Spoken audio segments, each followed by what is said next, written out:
Ok, je vais la faire moins sympa parce qu'en fait, je me défonce pour essayer de faire passer l'information, d'être pédagogue, de dire les choses gentiment. Mais en fait, simplement, est-ce que vous allez arrêter d'accepter des déclenchements pour de la merde? Est-ce qu'à un moment, les femmes vont se dire, ok, j'ai un bébé qui va sortir par mon vagin, il est dans mon ventre, c'est le mien, c'est moi qui suis enceinte, et je vais pas y aller comme si j'allais me faire arracher une dent, en fait. Je vais peut-être m'informer, s'informer. C'est vrai que ça me rend chef de voir à quel point les femmes n'ont pas d'informations. Je vois sur des posts d'accouchement physiologique merveilleux partagés par des gens qui connaissent la physiologie, il y a des saucisses pour venir mettre des commentaires pourris du genre n'importe quoi, faudra pas vous plaindre si le bébé meurt, vous racontez n'importe quoi, dire que les femmes peuvent manger pendant qu'elles accouchent, c'est scandaleux, vous leur risquez la vie. Ça, c'est un obstétricien qui disait ça ce matin à propos d'un message où une de mes collègues parlait de l'absurdité de la privation de nourriture pendant le travail, hein, le fait de ne pas avoir le droit de manger et de boire pendant que tu accouches, c'est juste débile. Il n'y a que la France qui fait de la merde comme ça. On est d'accord que si un mec a un accident de voiture, grosso modo, on ne va pas attendre qu'il ait digéré sa choucroute avant de l'opérer. Donc les anesthésistes, ils savent faire, hein. Donc s'il y a besoin d'une anesthésie générale pour une femme en travail, de toute façon, ils font comme si elle avait mangé une choucroute. Donc c'est aller manger une choucroute. Si tu as envie de manger une choucroute, mange une choucroute. Donc c'est ce que ce poste disait, mangez, buvez autant que vous en avez besoin, parce que ça n'a pas de sens, cette histoire-là. De toute façon, ils feront comme si tu avais mangé. Et c'est un obstétricien qui vient ramener sa fraise en disant c'est scandaleux, bien sûr que si, il y a une logique à dire aux femmes en travail de pas manger et tout. Je me le suis farci, j'ai dit c'est pas possible, c'est vous le problème en fait, quelle ignorance, quelle suffisance, quelle arrogance, quelle connerie. Il connaît rien de rien à l'accouchement. Mais est-ce que les femmes pourraient, elles, se donner les moyens de savoir ce que c'est que de mettre son bébé au monde par soi-même? Non, la grossesse, c'est pas une maladie. Non, l'accouchement, c'est pas une maladie. Vous n'avez a priori pas besoin de médecin pour accoucher. Ça veut pas dire qu'il faut accoucher dans votre salle de bain. Ça veut pas dire qu'il faut rester dans sa voiture ou faire je ne sais quoi. Ça veut dire qu'à la maternité, si vous êtes informé correctement, et ça c'est mon boulot, vous pouvez dire, si on veut vous faire un toucher vaginal, touche à ton cul. Parce que le toucher vaginal ne sert absolument à rien. La dilatation du col n'a rien de linéaire. Donc vous pouvez très bien être à 4 et être à complète 10 minutes après avec la tête dans le vagin. Ou vous pouvez être à 9 et stagner parce qu'on est venu vous foutre du stress. Vous parlez de mettre du synto, vous parlez d'anomalies du rythme du bébé, tout un tas de conneries comme ça qui font que vous êtes en panique et ça bloque le travail. Donc les touchés vaginaux, ça sert à rien, par exemple. Est-ce que ça, les femmes pourraient en prendre conscience? Le monitoring en continu, si t'as pas de péri et pas de synto, ça sert à rien, à part à t'obliger à t'allonger sur le dos, les pattes en l'air. Donc tu dis non, je ne veux pas de monitoring en continu, puisque mon bébé va bien, je le sais.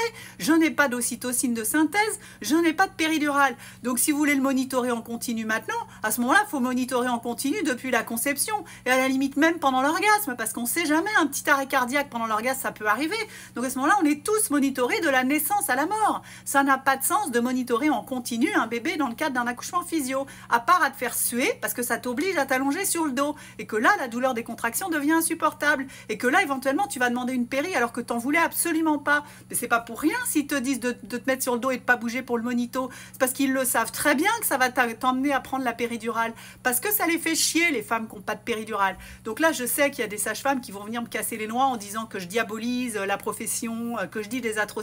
C'est juste un fait, c'est juste un fait. Tous les jours, je lis des dizaines de témoignages. Tous les jours, des femmes m'envoient des messages. Tous les jours, je continue d'apprendre et ça fait des années que j'y consacre ma vie. Et donc, je vous confirme que l'accouchement physiologique dans les maternités, ça fait chier le personnel. 9 fois sur 10, hein, c'est toujours ça la proportion que j'aime bien garder, c'est 9 fois sur 10. Tu as une chance sur 10 de tomber sur une équipe qui va faire le nécessaire pour t'accompagner dans ton projet physio. Une chance sur 10, je suis gentille, c'est mon dernier prix, quoi. Et 9 chances sur 10 pour que tout soit fait étape par étape pour te saboter ton projet physio. Donc déjà, c'est pas la peine de dire que tu rêves d'accoucher debout ou à 4 pattes sans péridurale, parce qu'au mieux, ça servira à rien. Au pire, ça va les saouler à mort. Et là, ils vont te trouver tout un tas de pathologies. Oh, ce diabète, il est pas terrible. Oh, il est gros, ce bébé. Oh non, il a un retard de croissance, ce bébé. Si vous n'avez pas accouché à 41 semaines, on vous déclenche. Il faudra faire un monito tous les jours. Oh, vous avez un taux qui est pas tout à fait au top pour ce truc-là. Vous avez fait une hémorragie lors de votre premier accouchement. Oh, votre bassin est pas tout à fait assez large. Dites donc, votre placenta, il est enserré bas. Je pourrais continuer comme ça pendant des heures. Plus tu vas parler de ton projet d'accouchement physiologique, plus il y a de probabilité qu'on te balance des étiquettes bête à la con qui te fasse perdre complètement tes moyens. Donc moi, mon travail, c'est d'étudier tous ces trucs-là, tout, j'étudie tout en fait, ça fait des années que je travaille là-dessus, j'étudie tout, la cholestase gravidique, la prééclampsie, le diabète gestationnel, la présentation du siège, les jumeaux, les incompatibilités résus, les problèmes de groupe sanguin, les antécédents d'hémorragie, tout, j'étudie tout depuis des années et je rends tout facile d'accès sur Kaizen Nina, l'espace d'information. À toi de voir si tu veux plonger dedans et te taper un accouchement de merde, en ressortir éventuellement en disant « Oh, heureusement que j'étais à l'hôpital parce que j'ai saigné 2 litres. » Non, t'as saigné 2 litres parce que t'as un con d'obstétricien qui est venu te saouler, qui t'a dit de pas pousser, ou qui t'a dit de pousser, qui t'a dit de pas bouger, qui t'a dit de... Putain, ça me rend chèvre en fait. Ça me rend dingue de voir l'incompétence en physio des équipes médicales et l'ignorance et le manque absolu de curiosité des femmes par rapport à ce qu'est un accouchement. Est-ce qu'à un moment les femmes vont se réveiller et se dire ok, le mieux c'est peut-être que j'offre à mon bébé la naissance qu'il mérite, et si toi c'est pas ton kiff d'accoucher sans péri, je te promets que pour ton bébé il n'y a pas photo, c'est ça qu'il choisirait. Un accouchement sans péridurale, un accouchement sans déclenchement, un accouchement avec une maman mobile. Bah oui, la mobilité, on parle de largeur de bassin, de tête trop grosse, quelle arnaque, quelle ignorance. C'est absurde. Moi, j'ai travaillé avec des historiens, avec des paléontologues. Julie Bouallier le dit dans sa conférence qui est aussi disponible sur Kaizen Nina. Il n'y a pas de problème avec la naissance chez Homo sapiens. Le bassin est exactement de la bonne taille.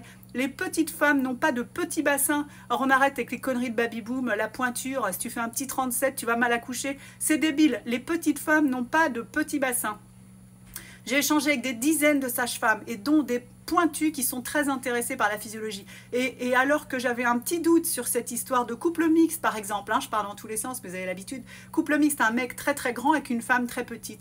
Et là, c'est une sage-femme, vous pouvez voir ça en regardant le replay des conférences de ma tournée du 19 septembre. La sage-femme me disait non, j'ai vu moi des couples mixtes avec une très grande différence de taille entre la femme et l'homme, et le bébé était parfaitement adapté. Et j'ai encore eu un témoignage qui va dans ce sens-là récemment. Une femme toute petite menue avec un mec très très grand. Bah, le bébé il était tout petit, tout menu. Les bébés sont adaptés. Alors ça c'est une autre loi de mes 10 lois de la naissance physio. Le bébé s'adapte à la morphologie de sa mère. Et accessoirement le crâne c'est pas un seul os. Chez le bébé il y a des fontanelles, les plaques elles bougent. On voit des bébés avec la tête complètement ovoïde là, après la naissance. Alors ça on peut montrer ces images là d'un crâne très déformé en disant c'est pas grave, ça va se remettre en place, et puis ensuite les fontanelles vont se souder. On voit ces images là, mais on continue de garder à l'esprit cette connerie qui dit le diamètre du bébé, le diamètre du crâne, ça va pas passer avec votre bassin. Donc on voit que les crânes se déforment à la naissance, on applaudit, on s'extasie, mais quand il s'agit de faire une pelvimétrie, là le cerveau il s'éteint, là c'est fini, il n'y a plus personne là-haut. Le crâne c'est pas un diamètre fixe, le diamètre du crâne va bouger pendant l'accouchement, c'est prévu pour ça. Je vous parle même pas des dimensions du bassin, puisque si tu écartes tes genoux, tu resserres les ischions, et donc ça diminue les diamètres nécessaires à la naissance dans le bassin. Mais quand tu accouches physio, tu es mobile. La mobilité, c'est la clé de la réussite, la mobilité. Et tu adoptes des positions qui te permettent d'ouvrir ton bassin et qui permettent à ton bébé de sortir facilement. Forcément, si tu es allongé sur le dos, les pattes en l'air, ça resserre le bassin. Donc là, bah oui, il va peut-être y avoir un problème. Alors là, on veut déclencher. C'est complètement débile de déclencher à 39 pour un bébé qui est soi-disant trop gros pour passer. Son périmètre crânien, il bouge plus à ce stade-là. Il stocke du gras, c'est tout. Le squelette, il est fixe. À partir du terme, à 37 semaines, le squelette du bébé, il bouge plus beaucoup, donc c'est pas ça qui va changer, quoi. Tout ça pour dire qu'en fait j'en ai ras-le-bol. Je me dis de toute façon le changement ne viendra pas des maternités. Si tu pars accoucher la fleur au fusil en espérant tomber sur une équipe merveilleuse qui va te permettre de vivre ton accouchement physiologique de rêve, tu te fous le doigt dans l'œil. Tu as une chance sur 10 d'avoir cette chance-là, et encore. Le reste, c'est sûr que ça va être la merde. Donc les maternités, ça viendra pas d'elles, ça viendra pas d'eux. Les médecins, les sages-femmes ont une formation axée sur la pathologie. Ils sont brillants sur la pathologie, ils sont très doués. La médecine fait des miracles, évidemment. Il arrive qu'on ait besoin de cette prise en charge médicale, mais la physio, ils en ont rien à foutre. La physiologie, ça veut dire qu'ils servent à rien. Donc, de toute façon, ça leur convient pas. Donc, ça bougera pas à ce niveau-là. Et visiblement, vu les commentaires affligeants de femmes ignorantes qui sont prêtes à brûler des sorcières, qui connaissent rien à rien, qui saluaient le curé, maintenant elles saluent le médecin, mais elles sont toujours aussi ignardes qu'au Moyen-Âge.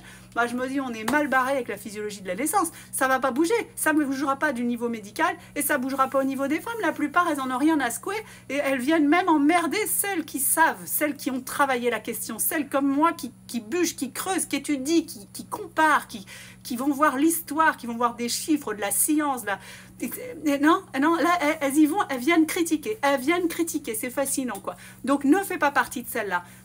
Donne-toi les moyens de vivre un accouchement digne de ce nom. Clique sur le lien en haut de cette page et profite de mon travail.